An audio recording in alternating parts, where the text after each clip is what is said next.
5 बेटों के होने के बावजूद क्यों अनाथ हो गई मां।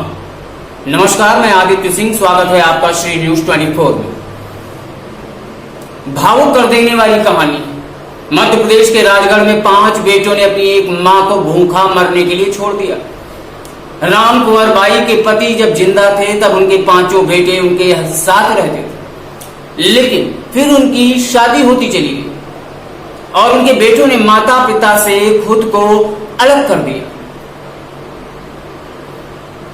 एक जमाना था जब हमारे देश में मजबूत पारिवारिक रिश्तों की मिसाल पेश की जाती थी। बड़े बड़े परिवार होते थे, एक ही घर में 40-50 लोग रहा करते थे, यानी संयुक्त परिवार की संस्कृति हमारे डीएनए में थी और ऐसे परिवारों को संयुक्त कुटुंब कहा जाता था। ये वो दौर था जब रिश्ते भरोसे की गोद से चिपके रहते थे। समय के साथ बदला व्यवहार। तब अगर परिवारों में मनमुटाव की वजह से किसी सदस्य को घर से बाहर करने की बात होती थी तो इसका विरोध होता था और परिवार बिखरते नहीं थे। उस समय बिखरे हुए परिवारों को बिखरे हुए मोतियों की माला कहा जाता था। लेकिन समय बदला और इस समय के साथ अपनों के प्रति हमारा आचरण और व्यवहार भी बदल गया। संयुक्त परिवार यानी जो संयुक्त कुटुंब भारत की ताकत होते थे, वो ताकत कमजोर हो गई। आज बड़ी बड़ी इमारतों में सैकड़ों लोग रहते हैं, लेकिन ये सैकड़ों लोग सैकड़ों परिवार में बटे हुए।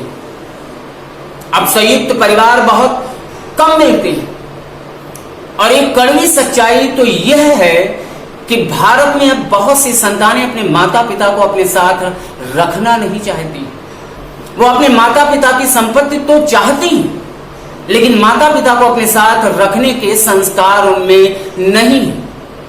इसलिए आज हम आपके साथ इस विषय पर चर्चा करना चाहते हैं। हमारे इस विश्लेषण के केंद्र में है मध्य प्रदेश के राजगढ़ से आई एक खबर। यहां 5 बेटों ने अपनी एक मां को भूखा मरने के लिए छोड़ दिया। जब पिता की मृत्यु हुई और मां अपने बेटों का सहारा चाहती थी तो इनमें से किसी बेटे ने अपनी मां को नहीं रखा। विडंबना देखिए कि इस महिला ने अपने 5 बेटों की परवरिश की, लेकिन ये 5 बेटे अकेली मां को नहीं रख पाया। जो बात सबसे ज्यादा हैरान करती है वो ये कि इस महिला के 5 बेटों ने अपने पिता की मौत के तुरंत बाद उनकी पैतृक संपत्ति को बेच दिया। उनके पिता के पास 6.5 एकड़ जमीन थी, जिसमें से 5.5 एकड़ जमीन इन लोगों ने बेच दी। इससे भी उन्हें जो पैसा मिला इन लोगों ने उसे आपस में बांट लिया और जो आधा एकड़ जमीन बची वो इन लोगों ने गांव के एक व्यक्ति को दे दी।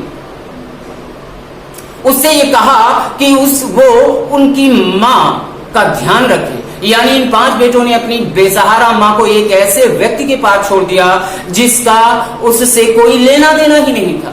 महत्वपूर्ण बात यह है कि इस व्यक्ति ने भी ये जमीन बेच दी और इस बुजुर्ग महिला को घर से बेदखल कर दिया। और इसके बाद बुजुर्ग महिला की पुकार जब पुलिस के पास पहुंची तो उसने बुजुर्ग महिला के 5 बेटों के खिलाफ maintenance and welfare of parents and senior citizens act 2007 का केस दर्ज कर लिया।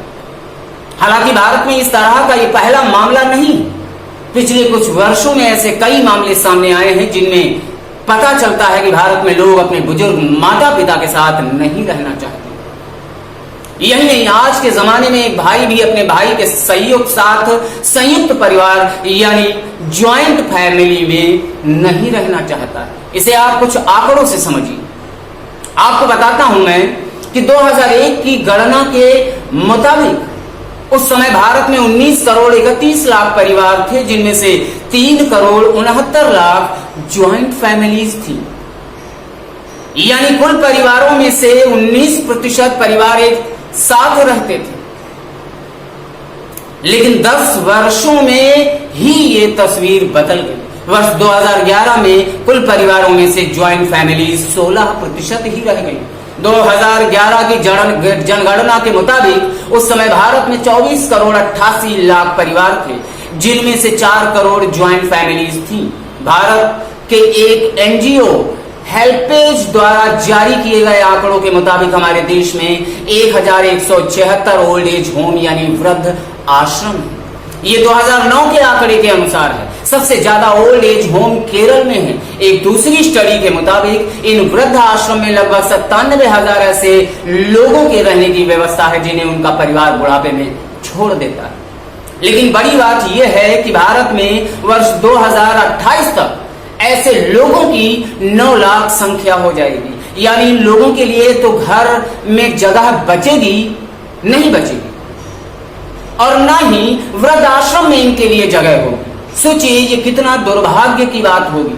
अगर राज्यों की बात की जाए तो सबसे ज्यादा ओल्ड एज होम केरल में है, वहां इनकी संख्या 615 है। ये आंकड़े उस देश के हैं जहां माता पिता पूजनीय होते हैं। हमारे देश में जब बच्चे परीक्षा या नौकरी के लिए घर से बाहर जाते हैं तो माता पिता का आशीर्वाद जरूर लेते हैं। त्योहारों के मौकों पर बड़े बड़े बुजुर्गों का आशीर्वाद लिया जाता है। यही नहीं, भारत में त्योहार के मौकों पर परिवारों का मिलना जुलना भी होता है। लेकिन अब ऐसा लगता है कि ये सारे रिश्ते डिजाइनर हो गए और भावनाएं भी डिजाइनर हो गई। संयुक्त परिवार का बेहतरीन उदाहरण आपको मैं देता हूं। हालांकि कुछ लोग हैं जो अब भी संयुक्त परिवार में यकीन रखते हैं। इनमें कर्नाटक का एक परिवार है। इस परिवार को नरसिंगान वार फैमिली कहते हैं, जिसमें आज भी 180 लोग एक साथ रहते हैं और इसे एशिया कॉन्टिनेंट की सबसे बड़ी ज्वाइंट फैमिली माना जाता है।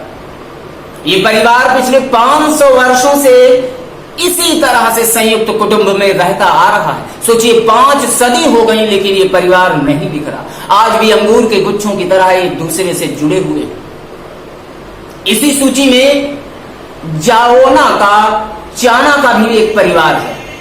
उनके परिवार में 172 लोग रहते हैं, जिनमें उनकी 39 पत्नियां हैं, 90 बच्चे हैं और 33 नाती पोते हैं। संयुक्त परिवार में रहना में यकीन करता है, लेकिन कोई उनसे अलग नहीं हुआ है। ऐसे और भी कई उदाहरण मिल जाएंगे। भारत में आज भी अलग अलग शहरों में और गांवों में संयुक्त परिवार मिल जाएंगे, लेकिन ये संयुक्त परिवार अब सीमित हो गए हैं और बिखर रहे हैं। पश्चिमी देशों का चलन आ गया है। हालांकि भारत में पहले ये संस्कृति नहीं थी। पहले पश्चिमी देशों में इसका चलन था। वहां आज भी बच्चे बड़े होते ही अपने माता पिता से अलग हो जाते हैं। इसे आप कुछ आंकड़ों से भी समझ सकते हैं। ब्रिटेन में लगभग 4.5 लाख लोग वृद्ध आश्रम में रहते हैं, यानी 65 वर्ष या उससे ज्यादा आयु वाले लोगों में से 4% वृद्धाश्रम में रहते हैं, जबकि 85 वर्ष से ज्यादा आयु वाले 15% वृद्ध आश्रम में रहते हैं। ये बात जानकर आपको हैरानी होगी कि ब्रिटेन में 65 वर्ष की से अधिक आयु के 65 लाख लोग अकेले रहते हैं। ये वो लोग जिनके बच्चे उनके साथ नहीं रहते। यही नहीं, ब्रिटेन में 75 वर्ष से अधिक आयु के 20 लाख भी अकेले रहते हैं लोग। इनमें से कई ऐसे भी हैं जो अपने पति या पत्नी को खो चुके हैं, लेकिन इसके बावजूद बाकी बचा जीवन इन्हें अकेले गुजारना पड़ रहा है। कहने का मतलब यह है कि भारत में इस तरह की संस्कृति नहीं रही है, लेकिन अब धीरे धीरे हम अपनी जड़ों को भूलते जा रहे हैं। हमारे पुराणों में इस बात का उल्लेख मिलता है कि उस पिता का जीवन कष्टमय है या हो जाता है जिसका पुत्र उसकी आज्ञा का उल्लंघन करता हो, और उस पिता का जीवन तो नर्क समान है जिसकी पत्नी भी पुत्र के समान हो, और दोनों ही मिलकर पिता को अकेला कर देते हैं। आज भी जब माता पिता के प्रति सेवा भाव की बात होती है तो सबसे पहले श्रवण कुमार का ही नाम लिया जाता है। उन्हीं को याद करते हैं हम। आज भारत में परिवार ही नहीं, रिश्ते भी बिखरे हुए हैं। संतानों का व्यवहार और स्वभाव भी बदल गया है। यही नहीं, कई घरों में लोग अपने बुजुर्ग माता पिता के साथ दुर्व्यवहार भी करते हैं, और इससे उन्हें बचाने के लिए कानून भी बनाए गए हैं। सोचिए, श्रवण कुमार की संस्कृति वाले देश में माता पिता को उनकी संतान से बचाने के लिए कानून बनाने पड़ रहे हैं, कानून बनाने पड़ रहे हैं। ये बेहद चिंता का विषय है। अगर इस संस्कृति को, परिवारों को टूटने से रोका ना गया तो आने वाले वक्त में हर कोई अकेला नजर आएगा और कितने वृद्धाश्रम हम बनाकर खड़े करते रहेंगे। इसलिए हमारी जिम्मेदारी बनती है कि हमें संयुक्त रूप से एक साथ रहना चाहिए। उसी में सारा जीवन सुखमय गुजर सकता है। सुख दुख में एक दूसरे का साथ हम दे सकते हैं। श्री न्यूज की आपसे यही अपील है कि संयुक्त परिवार में रहिए। नमस्कार।